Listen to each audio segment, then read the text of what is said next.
La marcha por fin dejó paso a las palabras. Nos dirigimos al pueblo de la República en nombre del Ejército, la Armada Nacional y la Fuerza Aérea con el objeto de informar sobre las causas de la Revolución Argentina. El gobierno que acaba de ser sustituido. La voz del mayor Ramón Camps, ayudante del general Pistarini, en la comandancia en jefe del ejército sonaba enérgica, pero la noticia no sorprendió a nadie. Las palabras de la radio se ensuciaban con chirridos de fondo. Eran más de las 11 de la mañana del martes 28 de junio de 1966 y en la calle hacía frío. En el cuartito de celadores de tercer año, en el último piso del Colegio Nacional de Buenos Aires, también hacía frío. En esos días el gobierno de Arturo Illia se había ido desarmando de a poco en esos días. Todos comentaban lo que estaba por pasar como si ya hubiera pasado. La división de los argentinos y la existencia de rígidas estructuras políticas y económicas anacrónicas aniquilan y obstruyen el esfuerzo de la comunidad.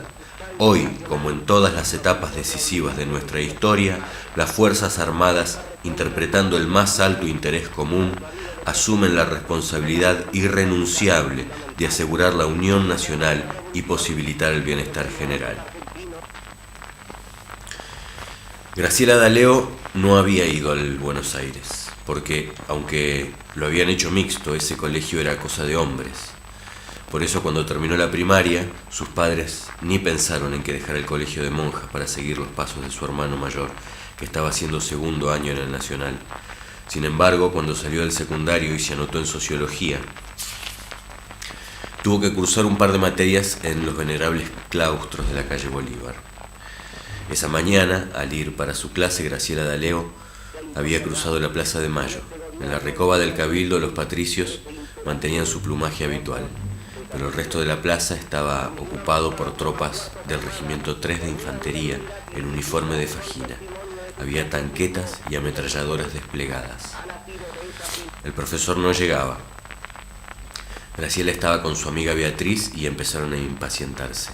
Su hermano, que ya estudiaba ciencias exactas, era celador en el colegio. Las dos amigas decidieron ir a verlo por si sabía algo más.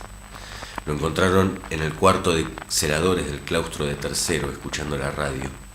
La pieza era chiquita, oscura y había un retrato de Belgrano. La radio era una espica de otro celador, rubio, de ojos celestes. El celador comentó que le había costado conseguir pilas, que no había una pila en toda la ciudad. El celador se llamaba Zampayo y gritaba que por fin, que de una vez por todas, los militares se habían decidido a hacer lo que tenían que hacer y terminar con la tortuga Illia. Zampayo tenía un traje azul impecable y mocasines marrones de guido, doble suela. Graciela lo miraba sorprendida y no entendía por qué ese muchacho tan buen mozo decía semejantes cosas. Ella lo conocía y sabía que además era un buen cristiano. Pensó en contestarle, pero no supo qué. Su hermano se callaba la boca. Graciela vagamente supuso que algo estaba empezando y trató de imaginar en qué cambiaría su vida con la novedad. En la radio la proclama seguía. Para ello era indispensable eliminar la falacia de una legalidad formal y estéril, bajo cuyo amparo se ejecutó una política de división y enfrentamiento que hizo ilusoria la posibilidad del esfuerzo conjunto y renunció a la autoridad de tal suerte que las Fuerzas Armadas, más que constituir a un poder, vienen a ocupar un vacío de tal autoridad y conducción antes de que decaiga para siempre la dignidad argentina. Todo estaba sucediendo como lo habían previsto muchos. La revista Confirmado lo había relatado varios meses antes en su edición del 23 de diciembre de 1965. El 1 de julio de 1966, a las 8 de la mañana, luego del anuncio formulado por radio, algunos camiones del ejército estaban detenidos con tropas en los puntos estratégicos del centro, frente a las estaciones de ferrocarril y a la puerta de los principales edificios públicos. La Gendarmería Nacional había cortado los accesos a Plaza de Mayo. El último habitante radical de la Casa Rosada se había retirado tranquilamente a las 7 de la mañana. A las 11 los comunicados fueron reemplazados por una proclama que decía: frente a la ineficacia de un gobierno que, luego de estancar al país, lo ha llevado a la más grave crisis económica y financiera de su historia, promoviendo el caos social y quebrantando la solidaridad nacional, las Fuerzas Armadas se han hecho cargo del poder para asegurar la existencia misma de la nación. Un prestigioso jefe retirado desde hace algunos meses del servicio activo ha sido invitado por las autoridades militares para ocupar la jefatura de Estado. La realidad, ese 28 de junio, se había adaptado al pronóstico. El presidente Arturo Illia había sido elegido en 1963 con el 25,1% de los votos, gracias a la proscripción del peronismo. Ya en 1964 algunos militares empezaron a conspirar contra él. Uno de los grupos estaba orientado por el general Julio Alzogaray, entonces director de Gendarmería, como el general Juan Carlos Onganía, comandante en jefe del ejército, le dijo que por el momento no concretaran nada y que mantuvieran su actividad al margen de la institución. Las reuniones siguieron en casas de civiles, entre ellas la del hermano del general, el ingeniero Álvaro Alzogaray. Pero en esos 2 años la situación se había precipitado. El gobierno radical estaba desgastado por las protestas sindicales y por las críticas de las grandes centrales empresarias que reclamaban una liberalización de la economía. Los planes de lucha de la CGT, con reivindicaciones salariales y políticas, habían provocado malestar en las corporaciones empresarias y en las Fuerzas Armadas, que acusaban al gobierno radical de no reprimirlos con firmeza. Las grandes empresas también se quejaban por la caída de las reservas del Banco Central y se oponían al control de cambios que frenaba el aumento del dólar oficial, y protestaban por el control de precios que trataba de frenar la inflación. El capital transnacional se quejaba de las medidas de corte estatista. Uno de sus principales caballitos de batalla era que el gobierno radical había anulado los contratos petroleros firmados durante la presidencia de Frondizi, que permitían un rol más activo de las empresas extranjeras en detrimento del estatal YPF, y había limitado la salida de capitales. La anulación de contratos petroleros había traído como consecuencia sanciones de organismos financieros internacionales y se había desalentado la inversión externa. Por otro lado, Illia se había ganado la enemistad furiosa de los grandes laboratorios farmacéuticos con la ley Oñatibia, que regulaba los precios de los medicamentos y creaba comisiones fiscalizadoras de los costos y la calidad de los productos. Los grandes laboratorios no las aceptaron. En cambio, empezaron a publicar solicitadas contra Illia y a tejer alianzas para que desaparecieran los controles del Estado. En junio de 1966, hacía meses que la campaña no tenía respiros. Públicamente se basaba en la acusación de ineficiencia del gobierno. El presidente Illia era presentado como una tortuga incapaz de tomar las decisiones que el país necesitaba. Después de una semana de tensión, al final de la tarde del lunes 27, el secretario de guerra de Illia leyó un comunicado por el que destituía al general Pascual Pistarini, comandante en jefe del ejército y cabeza de la conspiración, y reasumía el comando del arma. Poco más tarde, el ejército lanzó otro comunicado diciendo que la orden presidencial carecía completamente de valor. Durante la noche, el coronel de Illia, jefe de los granaderos, le había ofrecido a Illia el apoyo de su cuerpo. «Gracias, coronel, pero no quiero derramamientos de sangre», le dijo Illia y lo despidió con un apretón de manos. Hacia las 7 de la mañana del martes 28 se presentó en la Casa Rosada el general Alzogaray, acompañado por los coroneles Premoli y Perlinger. Iban desarmados, pero los respaldaban las tropas en la calle y una compañía de la Policía Federal. Illia estaba en su despacho, rodeado por sus hijos, su yerno y 2 docenas de colaboradores. Estaba autografiando fotos suyas y se las repartía. Todos simularon ignorar a los militares. La luz entraba gris por las ventanas y se mezclaba con las lámparas que nadie había apagado. Alzogaray intentó su tono más marcial. «Doctor Illia, suspende un momento, por favor». El presidente no le hizo caso y el militar agarró la pila de fotos. Por un momento los dos forcejearon por encima del escritorio. El general se cuadró y le dijo: «Doctor Illia, le vengo a pedir su renuncia en nombre de los comandantes en jefe». Arturo Illia se sentó y se tomó su tiempo. Estaba encorvado y ojeroso. Las caricaturas solían mostrarlo como un hombre irresoluto, cansino. Pero esos eran sus últimos minutos de poder y quizás quisiera disfrutarlos. Pero general, usted no puede hacer esto. El pueblo les confía las armas para que ustedes protejan a las instituciones y garanticen su libertad, y van a traicionarlo una vez más. ¿Me comprende? Alzogaray le dijo que lo comprendía, pero como quien tolera la rabieta de un chico que igual va a tener que irse a la cama.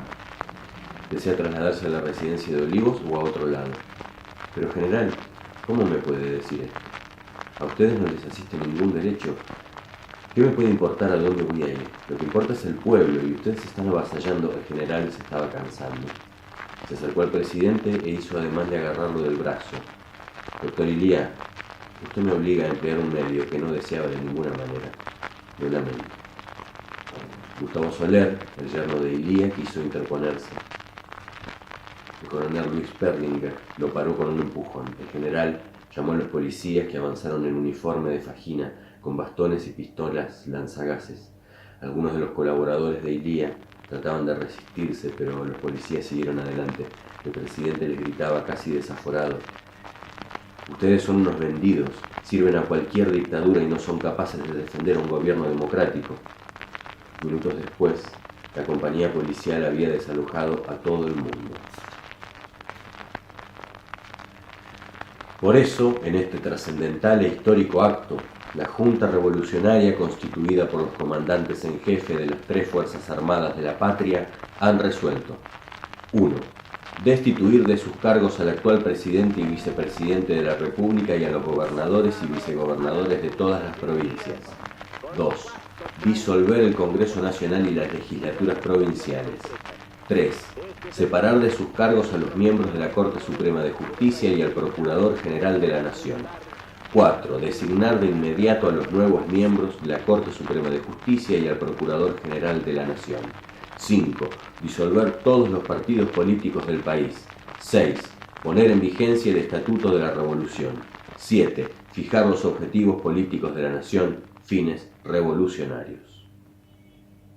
Asimismo, en nombre de las Fuerzas Armadas de la Nación, anunciamos que ejercerá el cargo de presidente de la República Argentina el señor Teniente General Juan Carlos Onganía, quien prestará juramento de práctica en cuanto se adopten los recaudos necesarios para organizar tan trascendental ceremonia.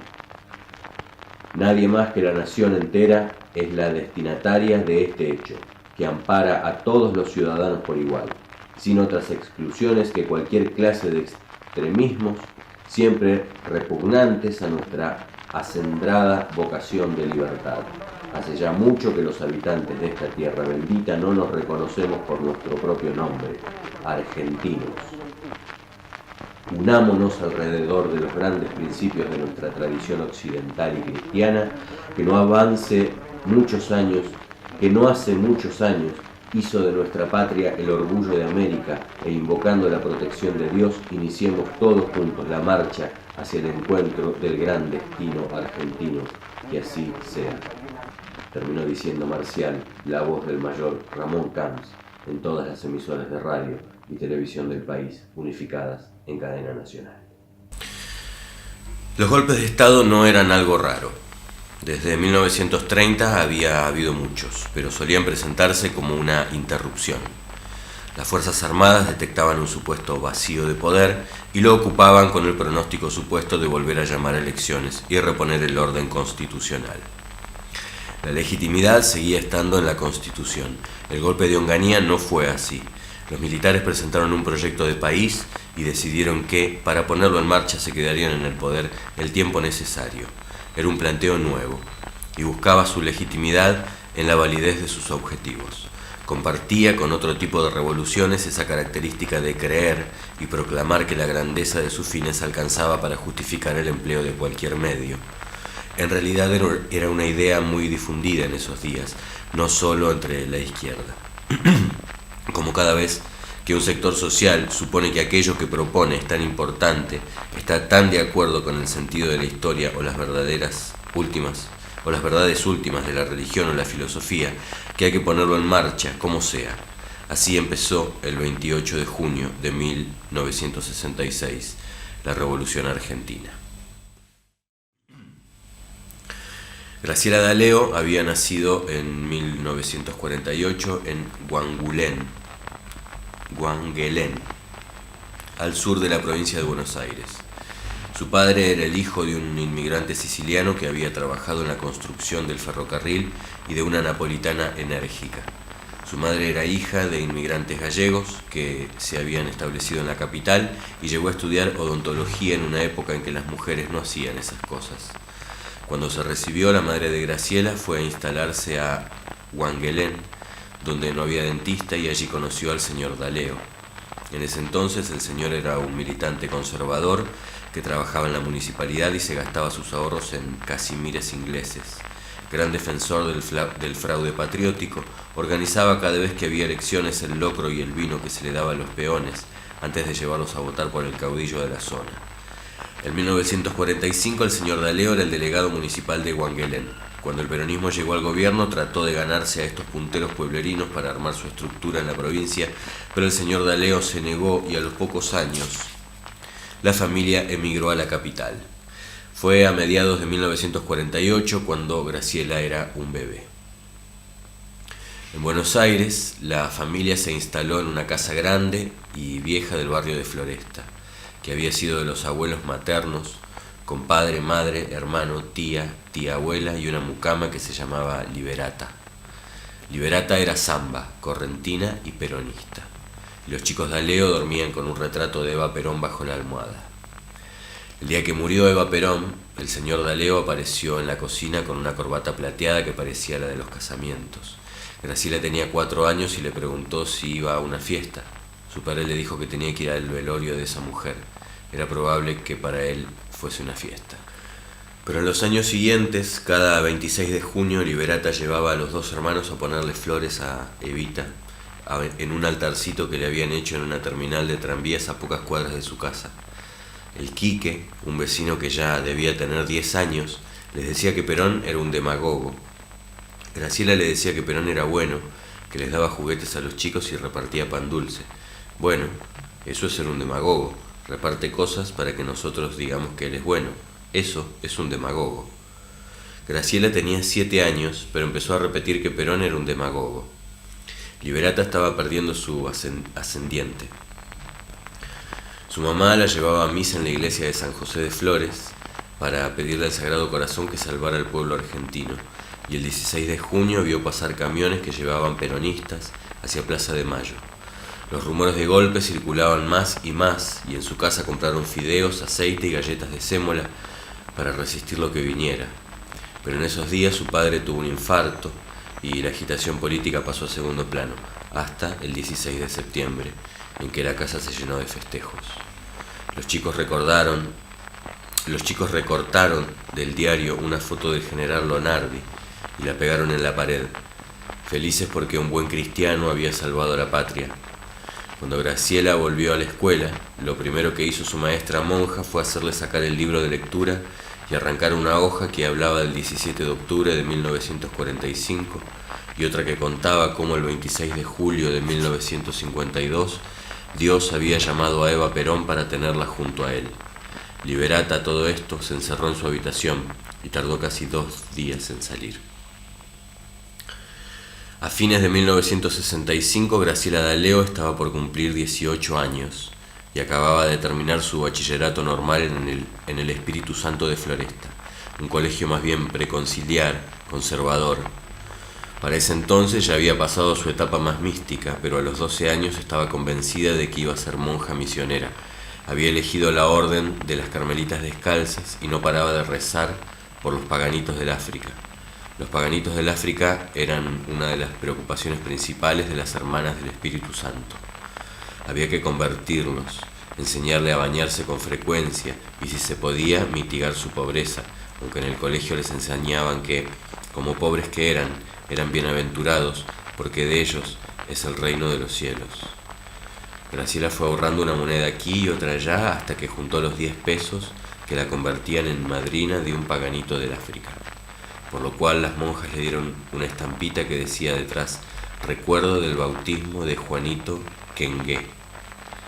También vendía rifas, revistas, participaba en colectas y rezaba mucho. En esos días se enteró de que a los chicos no los traía la cigüeña. Su hermano le contaba esas cosas. Una vez encontraron en su casa un libro que se llamaba Lo que tus hijos deben saber, que tenía una cigüeña tachada en la tapa.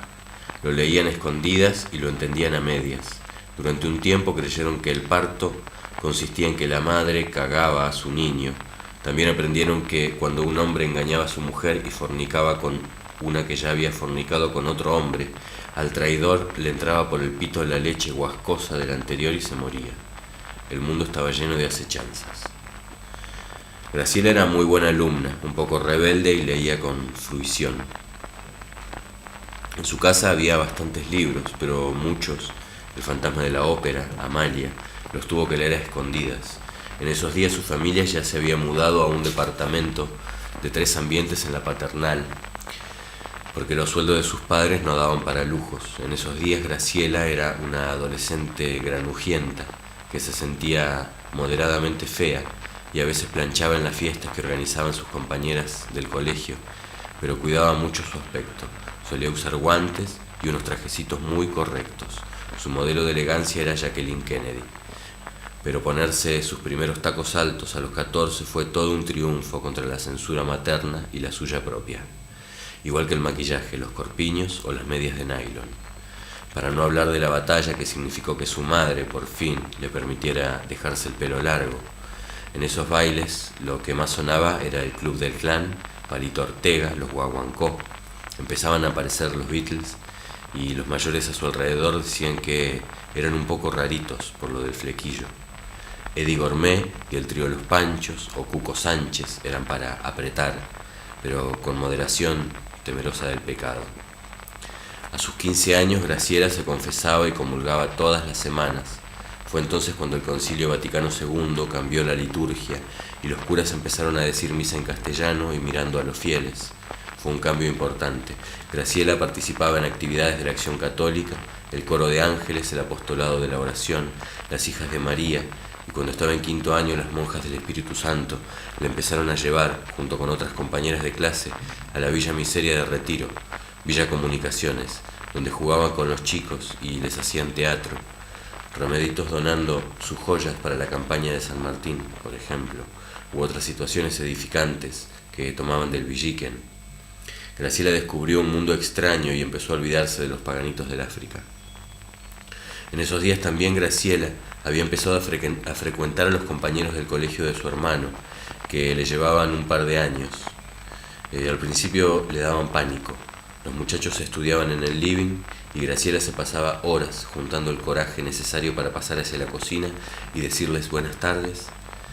De a poco empezaron a invitarla a sus fiestas. Era un grupo más intelectualizado que el de sus compañeras del Espíritu Santo, y Graciela estaba más cómoda. Le parecía que con ellos sí podía hablar de cosas inteligentes y que no les importaba tanto su supuesta fealdad.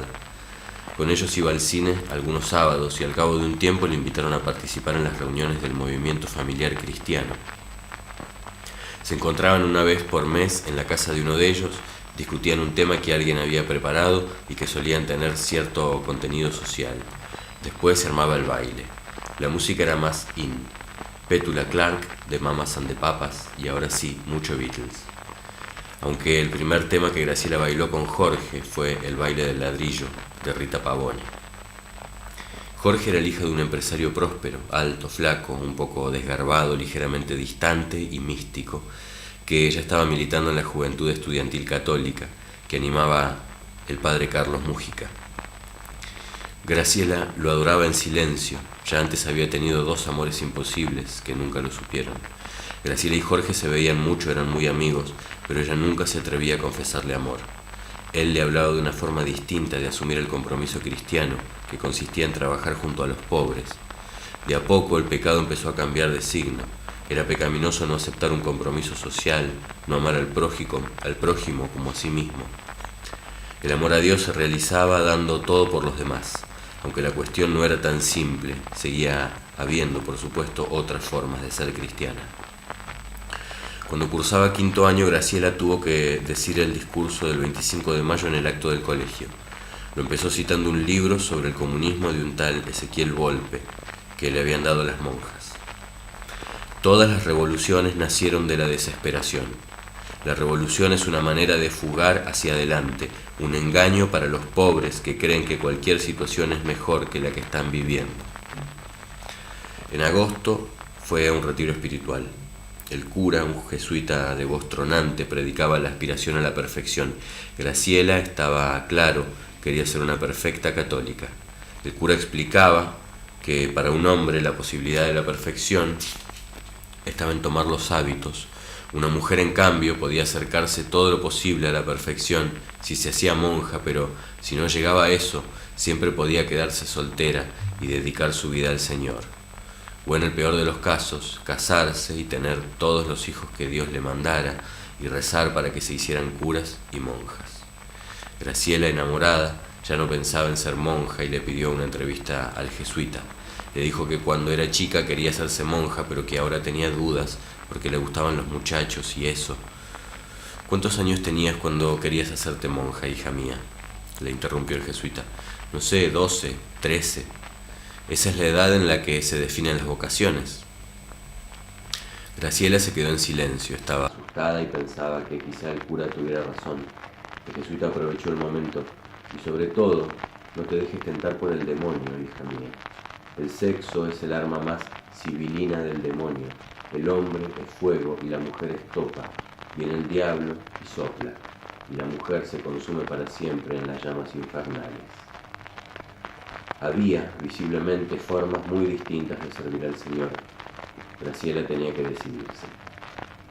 Jorge le contaba cómo había sido su primera misión el año anterior en Alejandra, un pueblito de hacheros en el norte de Santa Fe.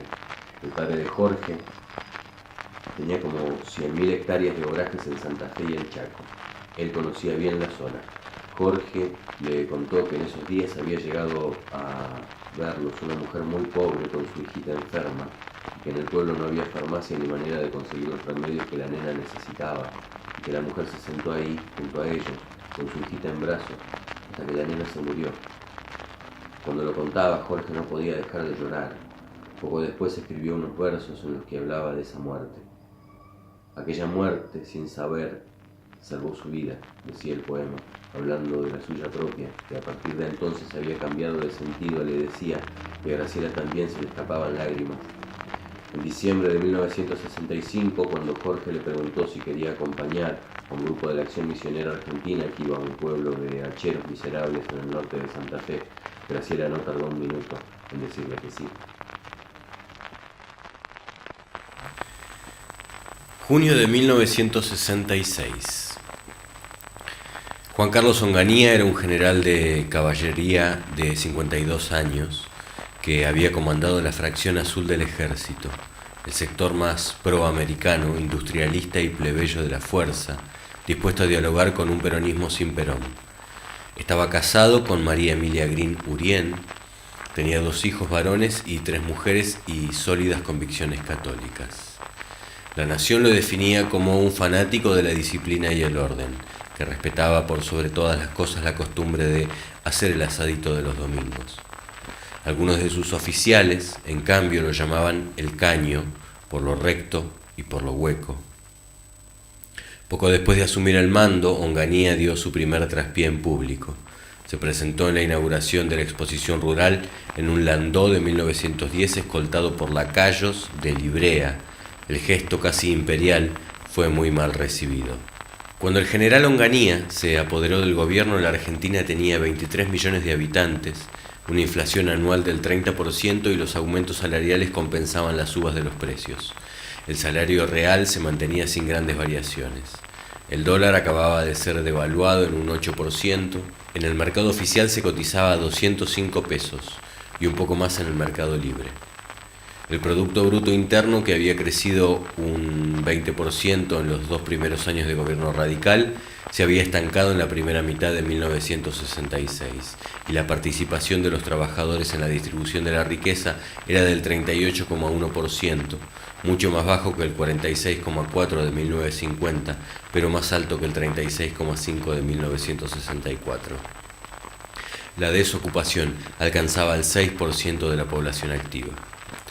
Al cabo de unos días de consultas y negociaciones, Onganía nombró a un representante del gran capital nacional en la cartera económica, Jorge Salimey, 40 años, directivo de SACETRU, con una fortuna personal de 6.000 millones de pesos, alrededor de 30 millones de dólares, miembro del Instituto de Economía del Mercado orientado por Álvaro Alzogaray, el flamante embajador argentino en Washington. Sin embargo, Salimey proponía cierta intervención del Estado en la política económica.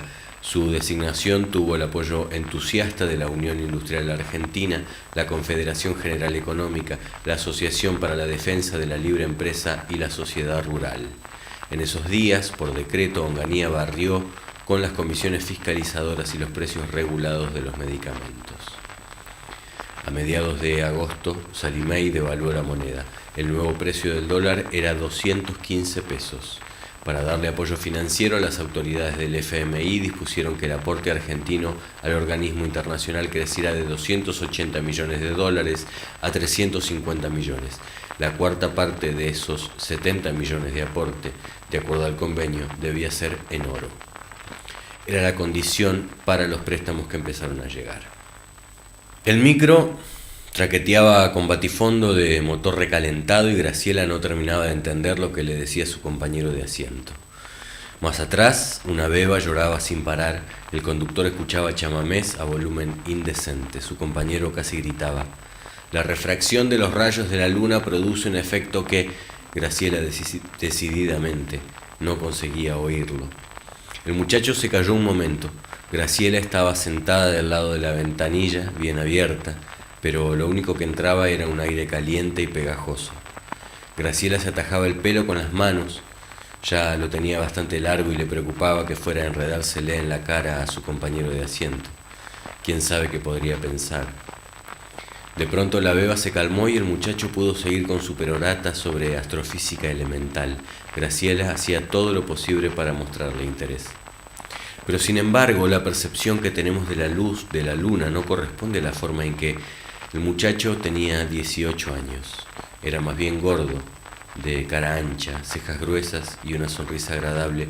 Se llamaba Mario Firmenich y formaba parte de la JEC del Nacional Buenos Aires, donde estaba por entrar a 6º año. Graciela lo había conocido un par de semanas antes en una de las reuniones preparatorias de la misión. En las reuniones le habían explicado en qué consistiría el trabajo misional y la conveniencia de llevar un sombrero de paja. Graciela no se había resignado a dejar en Buenos Aires sus medias de nylon ni su muñeca de peluche, aunque también metió en su bolso marinero un par de alpargatas. La misión estaba organizada por la Acción Misionera Argentina, dirigida por Monseñor Bufano, que tiempo después los expulsaría a todos por comunistas. El jefe sería el flaco Jorge, que a esa altura era el presidente de la JEC, y también iría como asesor espiritual el padre Mujica. Carlos Mujica era ya entonces un pionero del diálogo con los marxistas. Las estructuras eclesiásticas seguían siendo las mismas, pero algunos sacerdotes trataban de cambiarles el uso. Mario ya había renunciado a sus discursos astrofísicos y dormitaba transpirando. Los chamamés del chofer habían dejado paso a otras canciones. Hoy te traigo de regalo un collar de caracolas con colores milenarios que he juntado para vos. Qué lindo que es el amor después de haber trabajado al sol. En el resto del micro se repartían 12 o 13 compañeros de misión, hombres y mujeres. Graciela solo conocía a otro muchacho, flaco, petizo, un poco demasiado serio, al que también había visto en las reuniones previas. Siempre andaba con Mario y se llamaba Carlos Ramos. También había una monja muy joven, 25 o 26 años, rubia, menudita, que se llamaba Justina Bressan e iba vestida como todos. Era la primera vez que Graciela veía a una monja vestida de civil. Después de 15 horas el micro los dejó en Reconquista. De ahí un camión los llevó hasta Tartagal. Graciela nunca había visto un lugar como ese. Tartagal era un rosario de 40 o 50 ranchitos dispersos, un pueblo fantasma de la forestal, la compañía que dominó por muchos años la explotación obrajera del nordeste argentino. Cuando cerró, La compañía había dejado pueblos que ya tenían cómo sostenerse. En Tartagal había mucho polvo, formas de la miseria, chicos harapientos, una escuelita donde dormían las mujeres y un galpón donde dormían los hombres. Tenían unos catres de lona y no había espiral que alcanzara para ahuyentar a los insectos. Cada mañana Graciela reunía a un grupo de chicos del pueblo y les enseñaba el catecismo. Graciela se había recibido de catequista en su colegio y había practicado con chicos de Floresta, pero en ese pueblo entonces, sentada bajo un árbol y rodeada de chicos desarrapados, le parecía que estaba entendiendo cuál era la verdadera tarea del cristiano. Se sentía una especie de Jesús predicando a los niños. Los demás se dividían en parejas y salían a visitar vecinos, dispersos por el monte. A veces tenían que ir a caballo. Por las tardes, Graciela acompañaba a unos u a otros. Cuando tenía que ir muy lejos, le prestaban una yegua percherona que acababa de parir, con su potrillo que la seguía detrás. Los ranchos tenían 3 paredes de adobe, techo de paja y piso de tierra, y la dieta habitual de sus habitantes era mate y galleta. Pero recibían a los muchachos de la capital con el mayor esmero. Una tarde una señora que quiso agasajarlos los convidó con dulce de batata. Graciela odiaba el dulce de batata, pero ya le habían dicho que era una ofensa rechazarles algo, así que se lo tragó como parte del continuo sacrificio del cristiano. En las visitas, los misioneros hablaban con los pobladores de Dios y su bondad y les preguntaban por sus problemas más urgentes. Una tarde Carlos Ramos volvió alborotado de una de las visitas. Había ido a ver a un hachero al que llamaban Campana porque cantaba, y se encontró con que la tormenta del día anterior le había volteado el rancho. Campana tenía, como casi todos, muchos hijos. Los jóvenes católicos no estaban a favor del control de la natalidad, pero no sabían por qué los pobres no paraban de reproducirse como conejos. Y fue Campana el que le dijo una vez a Carlos que tenía tantos porque se le morían muchos. Así, si tengo muchos, alguno me va a quedar para cuando me haga viejo. Campana era uno de los que más caso les hacía. Pero esa tarde, después del temporal, cuando lo vio llegar a Carlos con su prédica misionera, le dijo sin siquiera gritarle: ¿qué me van a hablar de Dios si mis chicos se me están muriendo de hambre? Carlos no supo qué contestarle y esa noche en la cena y después en la reunión de reflexión discutieron la cuestión durante horas. Comían todos juntos, mucha polenta y de vez en cuando un trocito de carne. El tema del compromiso con el otro estaba en todas partes, en el reparto de comida, por ejemplo. Si el que estaba sirviendo se equivocaba y le daba a alguien más que a los demás, el favorecido tenía que devolver el sobrante. Las comidas tenían cierto aire ritual. Antes de empezar, el cura Mujica bendecía el pan y la mesa, pero la oración terminaba diciendo que pedía pan para los que tenían hambre y sed de justicia para los que tenían pan. El cura Carlos Mujica era rubio, con un mechón que le caía sobre la frente, ojos claros y sonrisa solvente, una especie de James Dean sacerdotal, el hijo de una familia aristocrática que se había ordenado con todos los honores y estaba dejando de lado una carrera eclesiástica promisoria para liderar a los curas tercermundistas. El cura les decía que el hambre y la pobreza no se iban a terminar porque sí. La burguesía no va a dejar sus privilegios porque sí. Nadie lo obliga. Decía el cura y hablaba de una revolución que no era una revolución espiritual sino política y que quizás esa revolución tuviera que ser violenta, porque la violencia de arriba engendraba la violencia de abajo y la explotación del hombre por el hombre era la peor violencia que existía. Contra esa violencia de la burguesía les decía, a veces el pueblo no tiene más remedio que ejercer su propia violencia revolucionaria. Graciela hasta entonces no había oído hablar de burguesía ni de revolución. Había muchas palabras que le sonaban nuevas. Cada noche, después de comer, se juntaban en la capillita del poblado para la reunión de reflexión. Se iluminaban con faroles de queroseno y oían el ruido de grillos y pájaros huyendo. En la capital cada uno revisaba su práctica del día, en que había sido fiel a sus principios y en que no, en que había faltado a su entrega. El amor a Dios consistía decididamente en el amor al prójimo. Graciela lloraba mucho en esas charlas. Le parecía que el padre Mujica era durísimo e inflexible y lo peor era que muchas veces le parecía que tenía razón. Se miraba a la luz de la doctrina y se veía llena de egoísmo, de maldad, De falta de compromiso con la miseria de sus hermanos, Graciela y los demás estaban descubriendo un mundo y la idea de que ellos también eran responsables de él, que tenían que hacer algo. Había otro cura, más joven, recién ordenado, Martínez Pontón, que los trataba con menos dureza, se hacía más fácil hablar con él, pero también era cierto que muchas veces Mujica resultaba brillante, revelador. Se explicaba que había que ligar el compromiso cristiano con el compromiso terrenal y citaba parábolas como la de Cristo echando a los mercaderes del templo o el buen pastor que se ocupa más de las ovejas descarriadas del rebaño. Graciela entendía que, en vez de estar predicando y rezando entre sus iguales, tenía que salir a buscar a los que en verdad la necesitaban, y se emocionaba con la visión de su nueva tarea. La imaginaba como una mezcla de misión profética hecha de conversiones y evangelización con respuestas cotidianas a la necesidad inmediata. Mujica muchas de esas noches le repetía una frase del profeta Isaías. ¿Sabes cuál es el ayuno que más me agrada?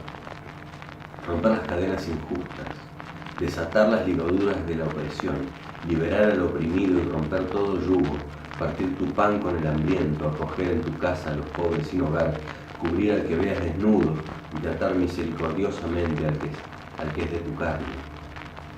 Entonces prorrumpirá tu luz como la aurora y no tardará en brotar tu salvación. Entonces iré detrás de ti y delante de ti y haré justicia. Graciela esas noches pensaba que no iba a ser capaz de llevar adelante su tarea de estar a la altura. Mujica al principio le metía miedo. Le parecía como una estatua inconmovible, rebosante de sus propias convicciones, lleno de exigencias. Mujica parecía decirle todo el tiempo: déjalo todo ya, toma tu cruz y sígueme. El flaco Jorge no podía aliviarla demasiado. Como jefe de la misión estaba muy ocupado con 1000 cuestiones de organización y funcionamiento. Carlos Ramos también tenía unos principios más bien intratables al estilo Mujica. Le resultaba más fácil hablar con la gorda Beatriz, una chica de su edad, de clase alta, muy entusiasta, con quien se estaba haciendo cada vez más amiga, y con Mario. Mario era capaz de escucharla y tratar de entender lo que le decía, en lugar de contestarle con frases hechas y grandes discursos. Mario era un gordito simpático, que se llevaba bien con todo el mundo. Graciela le decía que se sentía una miserable porque iba a volver a Buenos Aires y esa gente se iba a quedar ahí. Yo me voy a volver a vivir como una reina, a dormir en una cama caliente todas las noches, y estos pobres hermanos van a seguir acá. Le decía y le preguntaba si, ya que era maestra, no debería quedarse con ellos en el pueblo y compartir su hambre y su esperanza. Mario le decía que lo que ellos querían no era vivir como esa gente, sino que esa gente no viviera más así y que no se arreglaba nada quedándose a compartir su miseria, sino que tenían que hacer lo que pudieran para solucionarlo. Sí, pero imagínate, vamos a volver a la ciudad y yo voy a volver a usar mis zapatos, voy a volver a hacer la de antes, insistía Graciela. Yo acá uso alpargatas porque caminamos sobre tierra, allá me pongo zapatos porque con alpargatas el cemento te cansa más, le contestaba Mario. Mario le servía para bajar a tierra, le ayudaba con argumentos del más raso sentido común y Graciela se lo agradecía, aunque seguía más enamorada que nunca del flaco Jorge. Pero las noches de la misión eran castas y puras. A menudo se reunían alrededor de un fogón para algunos de los pobladores a cantar. El número fuerte era el dúo folclórico ya muy trabajado de Ramos y Fitronich. Vengo del ronco tambor de la luna, en la memoria del puro animal. Soy una astilla de tierra que vuelve hacia su oscura raíz mineral. Cantaban una vidala de Atahualpa Yupanqui. El folclore resultaba en esos años complemento natural de las corrientes revisionistas de la historia argentina. También podían cantar La Paloma o Angélica cuando te nombro, o alguna de Cafrune o la zamba del grano de trigo. Mañana voy a hacer pan, no le tengo miedo del surco, mañana voy a hacer pan. Carlos cantaba y tocaba el bombo, Mario la guitarra. Los pobladores aplaudían con ganas y Graciela se emocionaba, pensando que al menos ese rato eran felices. Una de esas noches, alguien llegó con una revista así, donde decía que habían matado en Colombia a un cura guerrillero, Camilo Torres. Graciela nunca lo había oído nombrar, pero le pareció que Carlos Mujica se había impresionado. Sin embargo, casi no hablaron de esa muerte.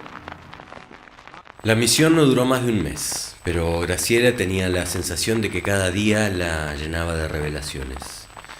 A veces llegaban visitas. Un abogado santafesino que recién había terminado su carrera en la Universidad Católica y se había instalado en Reconquista para trabajar con los hacheros, un tal Roberto Perdía.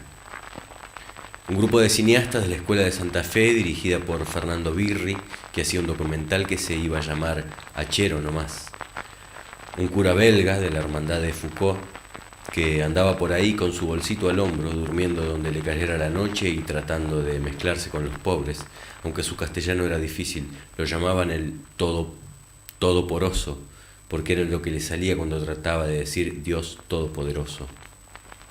Llegaba gente y todos hablaban de lo mismo. ¿Hasta cuándo vamos a soportar tanta miseria? Esto es intolerable, hay que hacer algo, hay que hacer algo. Graciela escuchaba todo el tiempo la palabra revolución, aunque ya había entendido que no siempre quería decir lo mismo. Hacia el final, a Jorge o a Mujica se les ocurrió que tenían que convocar una reunión de todos los pobladores. La situación era difícil, los bosques de quebracho estaban agotados y lo único que se podía sacar era leña de segunda para hacer carbón, pero el gobierno compraba carbón mineral de Polonia y la mayor parte de la producción se quedaba sin vender. Los muchachos se pasaron un par de días recorriendo los ranchos para llamar a la reunión. Esa noche en el patio de la escuelita se juntaron como 100 personas. Los hacheros tenían esas caras sin dientes que parecían feroces. Hacía calor, el olor era apenas respirable y los faroles de querosén bailaban luces bajas. Y que los turcos no nos anden cobrando lo que nos cobran pa' que les debamos siempre, nosotros que nos tengan agarrados del cogote. Los hacheros iban diciendo sus reclamos y alguien tomaba nota. La falta de auxilio médico y remedios, la paga con vales, las mejoras en las viviendas, los caminos, las condiciones de trabajo. Después los copiaron en una hoja de papel romaní, del que se usaba para las presentaciones legales, y los hacheros fueron pasando a firmar uno por uno. Casi todos ponían el dedo, gordo, deformado, y a Graciela le impresionó ver que tenían las huellas digitales muy gastadas. Un grupo se fue a Reconquista a presentarle el petitorio a Monseñor Iriarte, el obispo local, que pasaba por progresista, y los que se quedaron en Tartagal empezaron a suponer problemas. Una noche, cuando ya estaban a punto de dormirse, las chicas vieron luces cerca de la escuelita y creyeron que los dueños de los obrajes habían mandado matones a atacarlos. La gorda Beatriz salió con su bata de cuadritos rojos y blancos a avisarle a los varones. Se levantaron todos y no encontraron nada. Otra noche, uno de los muchachos del grupo llegó hasta la escuelita y les preguntó dónde estaba Beatriz, Emma y Marta. No aparecían y se produjo el zafarrancho. Varios agarraron cuchillos de cocina, otros llevaron los faroles. Graciela se armó con un frasco de colonia y salieron a buscarlos por el monte alrededor, hasta que oyeron unos gritos. ¿Qué pasa? ¿Quién anda por ahí? ¡Cuidado! ¡Cuidado que se vienen! Eran las 3 ausentes que se habían quedado charlando en un rincón de la escuela, a oscuras, porque no había velas, y cuando vieron los faroles de los que los buscaban, se asustaron creyendo en un ataque. Nunca pasó nada, pero la idea de que lo que estaban haciendo podía provocar un ataque de los patrones ya empezaba a instalarse. Junio de 1966. A principios de 1966, el presidente norteamericano Lyndon B. Johnson disponía nuevas escaladas de bombardeos aéreos sobre Hanoi, la capital de Vietnam del Norte. Estados Unidos había entrado en la guerra el año anterior para ayudar a sus aliados de Vietnam del Sur, donde gobernaba el general Nguyen Cao Ky. Monjes budistas se quemaban a lo bonzo en las calles de Saigón para reclamar que las tropas norteamericanas dejaran su país.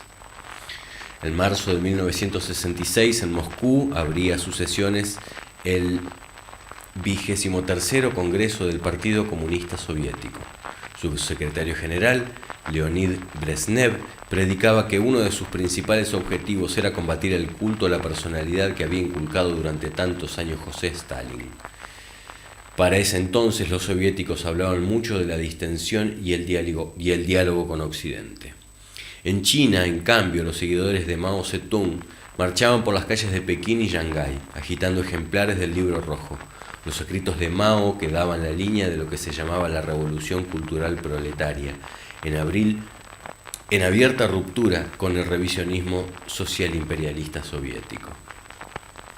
Mientras las potencias alimentaban la Guerra Fría, Europa buscaba su lugar en el mundo. El presidente francés Charles de Gaulle trataba de distanciarse de los dos bloques hegemónicos. En junio, Francia anunció que se retiraba de la OTAN. Poco después, de Gaulle hizo una visita oficial a la Unión Soviética y a su vuelta detonó su primera bomba atómica en el Pacífico, cerca de la isla de Papeete. En España, el generalísimo Francisco Franco cumplía 27 años de gobierno y perseguía cualquier atisbo de expresión cultural. En febrero, por ejemplo, un acto que intentaba conmemorar al poeta republicano Antonio Machado fue reprimido por la policía. Por esos días, otro Paco, también español pero radicado en París, impresionaba al mundo de la moda con sus diseños. Paco Rabanne lanzaba modelos de anteojos de sol gigantes con grandes marcos de plástico y unos vestidos de lentejuelas que también eran de plástico. Los norteamericanos más prácticos inundaron el mercado con camisas de fibra poliéster. Eran los modelos Labilisto, que se colgaban en una percha de plástico y a la mañana siguiente se ponían de nuevo sobre el cuerpo, sin necesidad de planchar. La tecnología de nuevos materiales no terminaba en los plásticos. Cohetes con aleaciones de fórmulas secretas permitieron a los soviéticos despachar una nave, la Luna 9, que se posó en febrero sobre la superficie lunar para hacer fotos del mar de las tormentas. Los norteamericanos en esos días orientaban sus esfuerzos hacia Marte, a donde mandaron un cohete de exploración sin tripulantes que llegó a fines de mayo. 2 meses antes, en La Habana, capital del único gobierno socialista latinoamericano, se había dado cita a la Conferencia Tricontinental. Delegados de gobiernos, partidos políticos y movimientos guerrilleros latinoamericanos, africanos y asiáticos se congregaron para buscar formas de lucha contra el imperialismo y el colonialismo. África estaba en pleno proceso de descolonización y todo el tiempo aparecían nuevos países independientes que muchas veces elegían formas socializantes de gobierno y buscaban alianzas con China o la Unión Soviética. En Latinoamérica había varios gobiernos militares. En Brasil hacía 2 años que mandaba el mariscal Castelo Branco. En Bolivia, donde el movimiento nacionalista revolucionario, liderado por Víctor Paz Estenssoro, llevaba 13 años de proscripción, hubo elecciones hechas a medida para que ganara el oficialista general René Barrientos. En Colombia se mantenía el pacto entre liberales y conservadores y la producción de marihuana ya había superado a la de café, la exportación tradicional. En Centroamérica los regímenes militares eran más que los civiles, y en la mayoría de esos países había movimientos guerrilleros más o menos poderosos. Pero entonces ¿es objeto directo o indirecto? Bueno, depende del verbo que lo rige y del contexto general. Fíjate, en esta frase, me dio un beso, el objeto directo es un beso. Mario lo dijo con su cara más seria. Graciela y Beatriz pensaron que se ruborizaban. Hace unos días, desde principios de marzo, que Mario las estaba preparando para el examen de ingreso de Sociología en la Universidad de Buenos Aires. Él se había ofrecido. Todavía le faltaban unos días para empezar las clases y las chicas suponían que un alumno del Buenos Aires sabía lo suficiente como para enseñarles sintaxis y análisis gramatical. Casi todas las tardes en casa de Graciela o de Beatriz, el café con leche salía con subordinadas o circunstanciales de tiempo. En las pausas seguían hablando de la revolución. Desde su vuelta de Tartagal, Graciela no paraba de hablar de la revolución. No tenía demasiado claro qué sería, cómo y quién la haría, pero sí que las condiciones de vida de los pobres contradecían del todo la doctrina cristiana y que solo una revolución podría cambiarlas. Antes de empezar a preparar el ingreso, Graciela había dudado. A fines del año anterior había decidido empezar sociología en la Universidad Católica Argentina para ser una verdadera socióloga cristiana, pero después le pareció que era muy cómodo quedarse en la UCA entre cristianos y que también iba a cursar en la UBA para convertir a los comunistas. Iría a la Católica por las mañanas, con los suyos, y a la estatal por las tardes, en territorio pagano, en tarea misionera. Los comunistas ya no eran el enemigo absoluto, pero había que convencerlos de que también tenían almas y podían salvarlas. Al volver de Tartagal se le cruzó la idea de ir a instalarse como maestra ese u otro pueblo de desamparados y no la desechó. Decidió por el momento postergarla. Finalmente se quedó con la tarea evangelizadora y se inscribió en la carrera de sociología de la UBA con su amiga Beatriz. Mario las preparaba. Y entonces, en la frase "me dio un beso con pasión", ¿sería un complemento de modo, o de medio, o de instrumento? La noche de uno de esos días, las dos estudiantes, el maestro Ciruela y su amigo Carlos Ramos, se encontraron para comer en el Adam, un viejo Múnich de Maipú casi llegando a retiro. Tenían que discutir cuestiones relacionadas con las misiones, pero se quedaron un rato hablando de tonterías en uno de los reservados de madera. Los muchachos estaban excitados. Mario contaba que una chica andaba detrás de un amigo de él y que el amigo le dijo: "No te tires que no hay pileta". Todos se rieron. Al rato vino el mozo y les preguntó qué iban a pedir. ¿Cómo? ¿Había que pedir algo?, dijo Carlos. Más carcajadas y el mozo los echó a los gritos.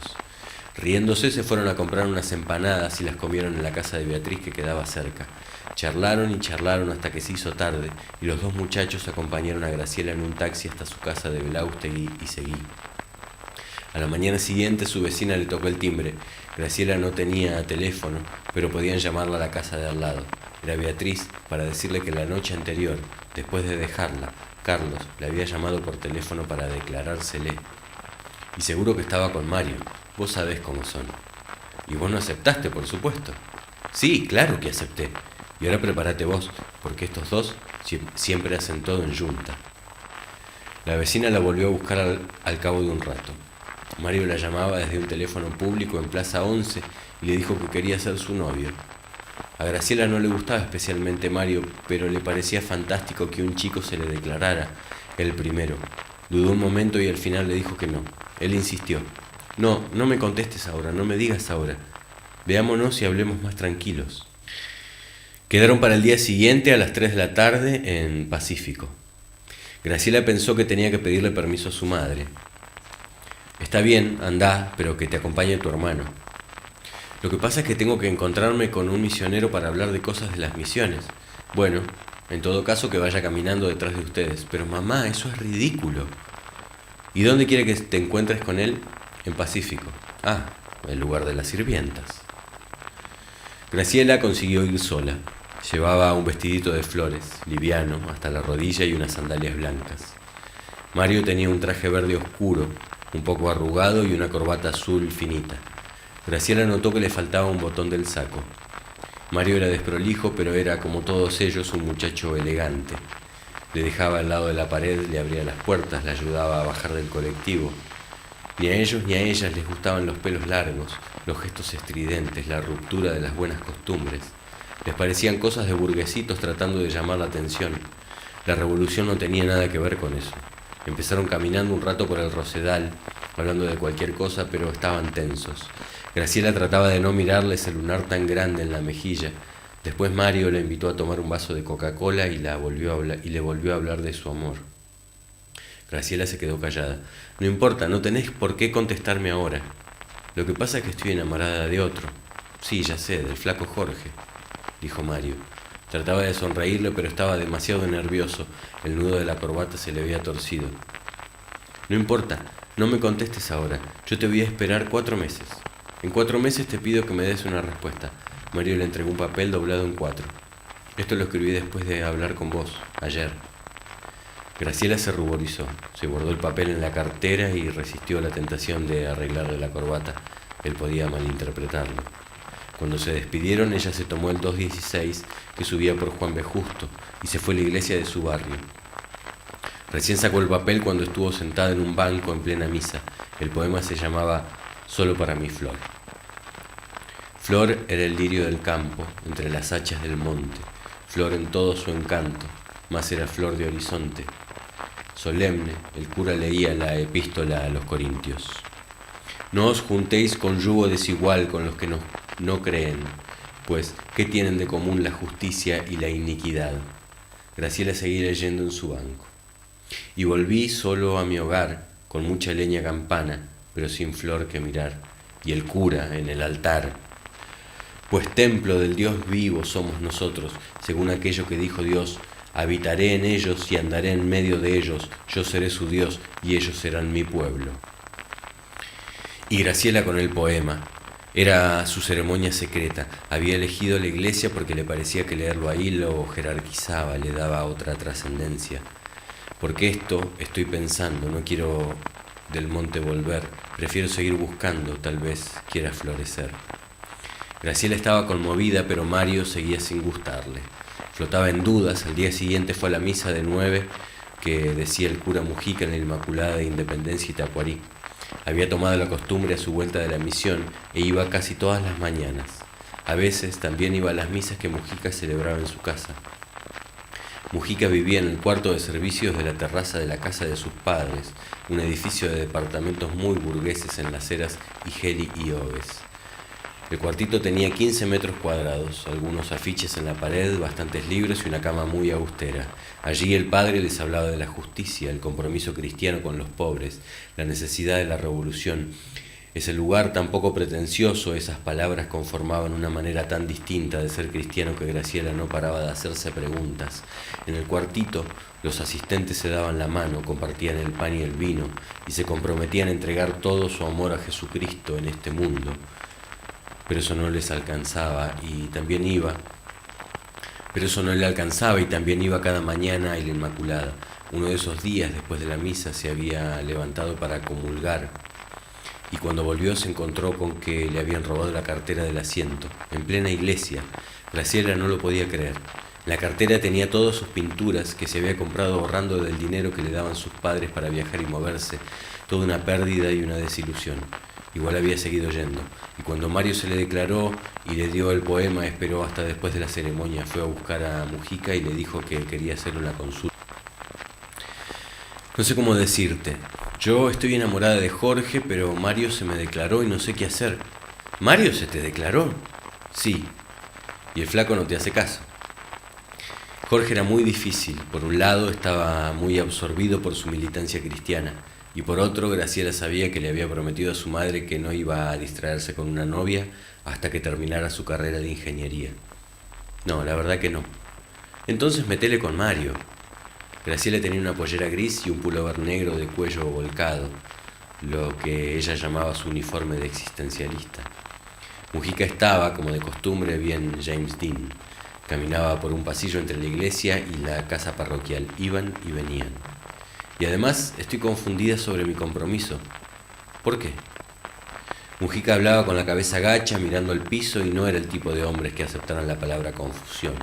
Para él todo tenía un orden y cada cual tenía que hacer frente a sus problemas y contradicciones claramente sin rodeos. Graciela trató de explicarle. Porque siento que tengo que participar, que no puedo seguir en mi pasividad política. Mi deber como cristiana está ahí, pero no sé cómo, con quién. No hay tantas opciones. Está claro que la revolución pasa por el peronismo, pero quizás vos todavía no estés preparada para eso. El peronismo es algo muy fuerte, hay que ser capaz de asumirlo. Yo creo que deberías integrarte en la democracia cristiana para ir empezando de a poco. Graciela no se atrevió a discutirle, pero tampoco le hizo caso, y su problema fundamental en esos días siguió siendo qué hacer para cumplir con su compromiso como cristiana. La idea de que se viniera un golpe de Estado no cambiaba mucho las cosas. El flaco le había explicado que la democracia, finalmente, no era más que otra manera de someter al pueblo peronista. A mediados de junio, 6 ex compañeros de colegio de su hermano estaban comiendo en su casa.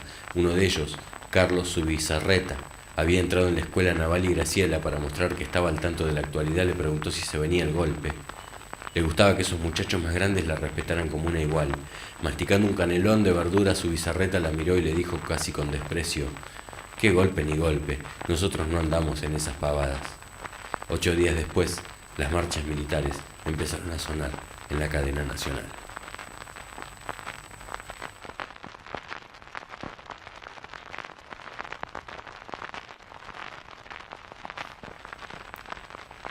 Junio de 1966. En enero de 1965, cuando estaba en marcha el plan de lucha votado por su comité central, en mayo de 1964, la CGT organizó su primer congreso ordinario tras la normalización. En el congreso se perfilaron dos corrientes, la del secretario general de la CGT elegido en 1963, José Alonso, del gremio del vestido, leal al general Perón, y la del dirigente metalúrgico Augusto Timoteo Bandor, que promovía un peronismo sin Perón. A fines del 65, el Lobo Bandor sintetizó su pensamiento en una frase lanzada en un congreso de las 62 organizaciones. Para salvar a Perón hay que estar contra Perón. Bandor, de fluidas relaciones con desarrollistas y militares azules, orientaba lo que se llamó el neoperonismo, que tuvo sus propios candidatos en las elecciones provinciales de principio de 1962. Al mismo tiempo, por instrucciones de Perón, Alonso creó las 62 de pie junto a Perón. En febrero, la CGT destituyó al entonces secretario general José Alonso y nombró interinamente a un hombre de Bandor, Francisco Prado. Pero el 29 de junio de 1966, tanto los leales como los neoperonistas se pusieron saco y corbata para participar en el Salón Blanco de la Casa de Gobierno de los actos de Asunción de Onganía y abrir un periodo de tregua archivando los planes de lucha iniciados 2 años atrás. Al año siguiente, las 62 organizaciones de pie junto a Perón emitieron un comunicado que decía, entre otras cosas, que en el país cayó un sistema, un régimen y murió el comité. El frentismo politiquero. Comienza la transformación nacional. Habiendo escuchado la palabra de las Fuerzas Armadas de la Patria, hacemos votos para que no se equivoque el camino y se frustren las esperanzas. Para que así sea, estamos abiertos sin reservas y dispuestos a trabajar por el renacer argentino en base a un juego limpio y programas claros y a la vista, en un clima de paz, trabajo, justicia y libertad, con el concurso de todos los argentinos. En esta forma se pondrá término a los vetos, las proscripciones, las discriminaciones y los exilios. El pueblo está expectante y presto a apoyar medidas, decisiones y planes que, partiendo de la base de que el país es de todos, pueda reunir al pueblo en torno a un común esfuerzo, sin odios ni rencores, y en donde los derechos y leyes igualen a los argentinos ante la ley. Cayó un régimen de comité sin representación y anticuado, y se abre la perspectiva hacia un venturoso proceso argentino que, implantando la justicia, dándole vigencia a la soberanía y a la autodeterminación de la nación, y logrando, con el esfuerzo de todos, el encauzamiento de una economía argentina, libre y para todos, pueda cortar la distancia que nos separa de aquellos pueblos que se han colocado a la vanguardia del mundo entero. Poco después, The Economist explicaba el apoyo sindical a Onganía, diciendo que, a pesar de todas sus diferencias, los militares y los peronistas están unidos en el rechazo del comunismo y de la democracia liberal parlamentaria. Onganía, un ceñudo franco soldado, se siente ansioso y estaría feliz por ayudar a los obreros y cooperar siempre que estos sean igualmente ceñudos y francos. Que esta cooperación funcione o no depende de los consejos económicos que sigue el presidente. Por el momento, el general Onganía parece hacer caso a los católicos de derecha, a quienes puede denominarse vagamente falangistas. Finalmente, la declaración de la 62 decía que nuestras organizaciones gremiales, que se agrupan en torno a lineamientos e ideales nacionales, repudian las actitudes de países que, sintiéndose monitores de una parte del mundo, creen a la vez ejercer autoridad sobre la voluntad y las decisiones de nuestro país. No nos preocupan los peros que otras naciones pretenden poner en este instante, al calificar actitudes del pueblo argentino, ya que es a los argentinos y a quienes corresponde calificar y legitimar sus actos y sus gobiernos. Se referían a la actitud de varios gobiernos americanos que en un primer momento no reconocieron al general Onganía. El canciller uruguayo, por ejemplo, instruyó a su embajador en Buenos Aires para que diera asilo político a quien se lo pidiera, y Estados Unidos suspendió las relaciones diplomáticas. Era una conducta habitual en casos de golpe. Las relaciones solían normalizarse al cabo de unas semanas. De hecho, la primera tarea del nuevo embajador argentino en Washington, Álvaro Alzogaray, fue conseguir el restablecimiento, que llegó a los 18 días del golpe. 2 semanas después, el 27 de julio, el ingeniero Alzogaray se reunió con 160 empresarios norteamericanos en Nueva York para decirles que era el representante de un gobierno civil encabezado por un militar. En París, Le Nouvel Observateur no se dejaba engañar por estos pasos de baile. El general Onganía es un técnico de la guerra psicológica y el golpe de Estado, el hombre de confianza de los medios norteamericanos, un discípulo del famoso coronel Tinkier, a quien conoció en París en 1960, amigo de los duros del Pentágono, aliado de los gorilas de Brasil y del general Alfredo Stroessner, déspota que somete al Paraguay a su capricho. Para el gobierno de Lyndon Johnson, el putsch de Onganía es una gran victoria, y más adelante, Onganía es un fascista consciente, organizado e informado. Su programa solo puede beneficiar a la oligarquía parasitaria y a las empresas norteamericanas que controlan la mayor parte de la industria. Para el periodista Michel Bosquet, el régimen de Onganía presenta todos los defectos del peronismo sin ninguna de sus ventajas. Miguel tenía 16 años y decidió que ya era tiempo de probarse. Había jugado de arquero en el equipo del colegio cuando vivió en Buenos Aires, en la gran casa de Fortunato Molfino, el abuelo paterno en el barrio de Montserrat. Miguel se había pasado un par de años en el Nacional Pueyrredón, pero ahora estaba de vuelta en Resistencia, Chaco, dispuesto a que el Negro Gómez, la estrella del Chaco Forever, se fijara en él. ¿Qué querés, gurí? Gómez era el centro jazz de la primera y se ganaba la vida como escribiente de la policía. Era un negro mota, morrudo, jetón y con una gran personalidad en la cancha. El negro lo miró a Miguel desde arriba y le comentó al que tenía al lado: «Mirá qué gambas que tiene este para patear penales. Yo atajo, vengo a probarme de arquero». Miguel había ido con el buzo Sportlandia azul con acolchados y hombreras, como el que usaba Antonio Roma en la primera de Boca. Le había pedido a su madre, Noemí, que se lo comprara para ir a esa prueba, y ella además le trajo las rodilleras con forma de mano y acolchado de felpa. El negro lo hizo ponerse en un arco y le pateó penales, tiros libres, corners. Lo hizo revolcarse y aunque nadie le dijo nada, Miguel sintió que había acariciado el profesionalismo. 2 días después, el 28 de junio, en la casa de Miguel, sonaba LT5, Radio El Chaco, filial de Radio El Mundo. Era la hora de cenar y del Glostora Tango Club, pero esa noche seguían pasando comunicados del comando golpista. En la cocina, Noemí preparaba las milanesas y se ocupaba de Gustavo, que era un mocoso de 5 años y comía antes que sus 5 hermanos, Miguel, José Antonio, Alejandra, Liliana y Marcela. Después de comer, Miguel se fue al café a charlar un rato con los amigos. La calle estaba tranquila, como siempre, con toda la pachorra provinciana. Los muchachos discutían sobre el golpe, sin pasión. Un muchacho apenas mayor que Miguel, Alberto Conde, tenía opiniones más tajantes. Su padre era uno de los 2 médicos comunistas de la ciudad y el primero en ir preso cada vez que había alguna disputa política. Alberto acertó sobre el futuro. Se viene el fascismo, no nos engañemos, che. Estos militares son fascistas, por más que nos quieran hacer creer lo que sea. Los muchachos comentaban la manera que el coronel Miró, jefe de la guarnición militar La Liguria, había tomado la casa de gobierno. El coronel, apenas con unos jeeps y 3 docenas de soldados, fue a comunicar al gobernador Deolindo Vittel que él mismo lo reemplazaría. Y el otro salió corriendo, con el rabo entre las piernas. Miguel era compañero del colegio de Ricardo Miró, el hijo del nuevo gobernador, y le conocía algunas intimidades. Ricardo era un muchacho con acné, anteojos, de porte desgarbado, con una anatomía poco apropiada para seguir el camino del padre. Como el hijo no va a ser milico, el viejo le hace la vida imposible. Ricardo toca la guitarra, pero al viejo no le gusta que toque canciones en inglés, así que a los Beatles se los tiene prohibidos.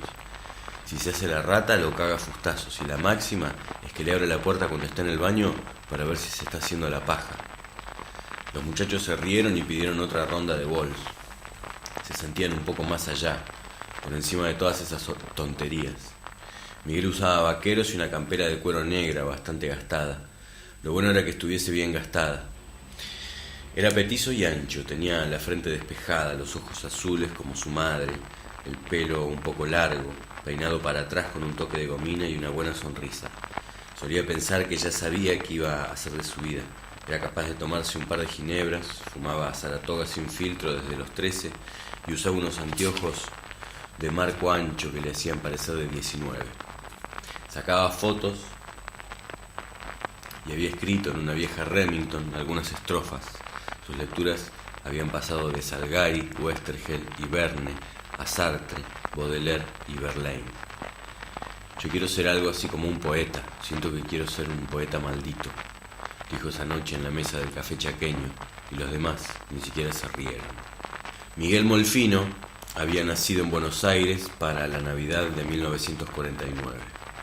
Su madre, Noemí Esther Gianetti, era de Saladillo, hija de un dibujante municipal y alumna de un colegio de monjas. Después hizo el clásico curso de corte y confección y se enamoró muy joven de José Adán Molfino, hijo de un inmigrante italiano que había llegado a puestos importantes en el Banco Nación. Se casaron muy rápido mientras él terminaba Derecho y empezaba la carrera diplomática. En 1952 el matrimonio ya tenía 3 hijos y José recibió su primer destino, un puesto de consejero en la Embajada de Asunción. Los Molfino vivían en una casa grande, blanca, con jardines. De día el padre se iba a la oficina y la madre estudiaba francés y tomaba el té con otras señoras de diplomáticos. Por las noches solía haber recepciones. José Adán de smoking tocaba el piano de cola blanco y Noemí atendía las visitas con un look Rita Hayworth. Pero la noche del golpe del general Stroessner no había nadie. Los Molfino habían salido al cine, llovía tupido y Miguel, que tenía 4 años, no podía dormir por los truenos. De pronto oyó otros ruidos. En la calle había gente que corría y revuelo de gritos y disparos. Un soldado perseguía a un muchacho de camisa suelta que huía con una cosa en la mano. Lo corrió unos metros hasta que el perseguido se dio vuelta y le partió la cabeza de un machetazo. Miguel tardó años en saber que había visto una muerte. Al día siguiente, cuando se levantó, Miguel corrió a la calle a mirar los restos del combate. En la puerta de su casa, hundido bajo nubes de moscas, se iba pudriendo un burro muerto. Meses después, Juan Domingo Perón fue a Asunción a visitar a su colega y a devolverle los trofeos de la guerra de la Triple Alianza. El gesto era casi un pedido de disculpas por la obediencia debida a Inglaterra que habían llevado a Argentina, Uruguay y Brasil a aplastar el intento de autonomía económica paraguaya en 1865. El consejero Molfino y su señora llevaron a su hijo mayor a la recepción oficial en la residencia del embajador argentino. «Es mucho más grande que mi papá», dijo Miguel cuando vio al presidente vestido de general de la Nación con gorra y entorchados. Y poco después, para las fotos, Perón le puso una mano en la cabeza. Desde entonces, en la familia le auguraron que se iba a quedar pelado pronto. La familia era de tradición radical. Poco después, el consejero Molfino fue despedido de la embajada por su falta de entusiasmo oficialista. Asunción era un lugar agradable, con la ayuda de su padre, que había fundado la sucursal local del Banco Nación. José intentó quedarse. Instaló la juguetería más grande de Asunción, pero quebró muy pronto. A mediados del 55, los Molfino estaban de vuelta en Buenos Aires. En esos días José Molfino salía mucho por las noches, solo. Una vuelta le dijo a Miguel que lo llevaba. Miguel tenía 6 años, estaba contento e intrigado, y más cuando vio que su padre sacaba de la cómoda una Browning calibre .765, que le habían quedado del servicio diplomático, y se la guardaba en el cinturón. Noemí gritaba algo que Miguel no entendió y José le decía que no se preocupara. Los 2 Molfinos se subieron al auto y anduvieron un rato. Después llegaron a una casa de las afueras y bajaron a un sótano. Había como 10 hombres de saco y corbata que discutían fervorosos. Miguel no terminaba de entender. Después hizo un silencio y uno empezó a golpear con el puño la mesa de madera y todos cantaron en voz baja y profunda algo que él no podía descifrar. En lo alto la mirada, luchemos por la patria redimida, el arma sobre el brazo, la luz de una esperanza amanecida. Que el sol sobre tu frente alumbre tu coraje, camarada, ya el brazo de tu madre te señaló la ruta iluminada.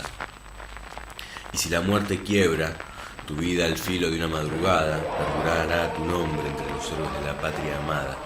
A medida que cantaban, los hombres iban entusiasmando, terminaron casi a los gritos. De guardia, allá en la gloria peregrina, por esta tierra de Dios tuviera 1000 veces una muerte argentina. Después, mucho después, Miguel sabría que era la marcha de la Revolución Libertadora. Semanas más tarde, en septiembre, una mañana amaneció nublado y empezaron a pasar aviones volando muy bajo. José salió corriendo de la pieza, gritando que ya estaba. En la radio los locutores gritaban exageradamente y la familia en pleno subió a la terraza del abuelo Fortunato para ver pasar a los aviones de la Armada que iban a la Plaza de Mayo. Hasta que todos los chicos se tuvieron que ir al sótano por si acaso. Se opusieron, gritaron hasta que don Fortunato consiguió convencerlos. Vamos, hagan caso a su papá, que mañana salimos con banderas a festejar. Al otro día el golpe había triunfado y los Molfinos salieron a pasear en el auto del abuelo. Estaba fresco, iba despacio por Perú y apareció de pronto, enfrente a contramano, a toda mecha, un auto chico sin parabrisas, ni puerta delantera. Cuando lo cruzaron, un tipo se paró en el asiento sudado, con la camisa abierta que flameaba y gritó: «¡Vivan los descamisados!». El abuelo Fortunato le gritó: «¡Hijo de puta!», y el otro siguió su camino a contramano. Miguel se acordó de esa escena mucho tiempo. En el 57 los Molfinos se volvieron al Chaco. En Asunción, José se había hecho amigo del agregado militar, el coronel Avalía. Cuando a Avalía lo nombraron interventor militar en el Chaco, se llevó al ex diplomático como jefe de ceremonial y prensa de la gobernación. También era el corresponsal local de Clarín. Después, Molfino se hizo frondicista y empezó a leer a Sartre y a Lenin. En esos días, en medio de una siesta, llegó a Resistencia Nicolás Guillén para dar un par de charlas. Molfino se encargó de presentarlo. Miguel tenía 10 años. Estaba maravillado por ese mulato gordito, petizo y canoso, que recitaba con la voz más grave que nunca había escuchado. Yoruba soy, lloro en Yoruba, Lucumí. Como soy un Yoruba de Cuba, quiero que hasta Cuba suba mi llanto Yoruba, que suba el alegre llanto Yoruba que sale de mí. A partir de entonces, todo lo que tuviera que ver con Cuba le importó. Al tiempo se encontró un artículo de la revista Life, con muchas fotos, que elogiaba a un joven barbudo y valiente, Fidel Castro, que se había alzado en armas para derrocar al tirano Sargento Batista. En esos primeros años de su revolución, Castro tenía la mejor prensa en la prensa americana, que estaba encantada con ese abogado blanco, culto y democrático, tan buen pitcher y su pandilla de románticos latinos. Pero lo que más impresionaba a Miguel era que en esas fotos había mujeres. En esas fotos había hombres con caras de sufrimiento y heroísmo, barbas tupidas, miradas decididas, y al lado unas mujeres tremebundas, armadas, desafiantes. Miguel no podía imaginarse una mujer en un combate, disparando. Miraba a su madre y no podía imaginárselo. Su madre los atendía a todos con el mayor cariño, les cocinaba, recibía a los amigos. Era el telón de fondo ideal y discreto de la familia numerosa. Hasta que José Adán Molfino se enfermó del riñón. Abandonó la orquesta donde tocaba jazz con los amigos, dejó de recibir gente en la casa y al final fue a tratarse a Buenos Aires. Miguel tenía 13 años y acababa de ponerse de novio con una vecina. Un viernes llamaron de la capital para avisar que papá no estaba nada bien. Miguel fue a la iglesia a rezar y a pedirle a Dios que los cambiara, que él aceptaba morirse si salvaba a su papá. Al otro día Miguel jugaba al fútbol en la vereda de su casa cuando su madre lo llamó para adentro y le dijo que su padre acababa de morirse. Su madre se secaba las lágrimas con un pañuelo demasiado blanco. Miguel trataba de escuchar, pero en el mundo ya no sonaba nada. El silencio le duró un rato largo. A los pocos días Noemí cargó a sus 6 hijos en el tren y se fueron todos a vivir a casa del abuelo de Montserrat. Cuando los recibió, don Fortunato le dijo a Miguel que ahora era el jefe de la familia y tenía que cuidar a sus hermanos menores. Miguel no entendía qué quería decir cuidar, cómo sería. Además extrañaba a su novia demasiado. Miguel siguió el secundario en la capital. A menudo se hacía la rata y caminaba por el barrio. Era la época de los planes de lucha de la CGT, cuando José Alonso y Augusto Bandor hacían tambalear al gobierno de Iliga. Era la primera vez que Miguel veía una manifestación obrera. Ni él ni sus compañeros del Pueyrredón tenían mucha opinión sobre la justicia de los reclamos obreros, pero igual se paraban en la escalera del Industrial Huergo, sobre Paseo Colón, frente a la Federación Gráfica Bonaerense, a mirar. Los manifestantes gritaban la marcha peronista y muchas puteadas a la policía que se mantenía a distancia prudente. En esos días les gustaban más los cuentos de Cortázar y los libros de un historiador nacionalista, Jorge Abelardo Ramos, que le había pasado un compañero del colegio. También empezó a leer Confirmado y Primera Plana.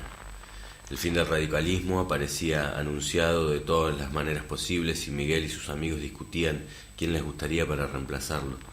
Miguel cambiaba mucho. En cambio Eduardo, su amigo intelectual y politizado, solía mostrarle en primera plana la foto de un muchacho engominado, mofletudo, de mirada escondida en las sombras. Qué bueno sería que un tipo tan joven llegara a ser presidente, decía Eduardo, y le repetía párrafos enteros de las editoriales de Mariano Grondona. Hasta que en marzo del 66, Noemí, viuda de Molfino, decidió volverse a Resistencia con sus 6 hijos. A Miguel no le molestó el cambio. Iba a volver a ver a los viejos amigos, quizás a su primera novia, y además tendría más posibilidades de que lo aceptaran en un equipo de verdad, como el Chaco Forever. Junio de 1966.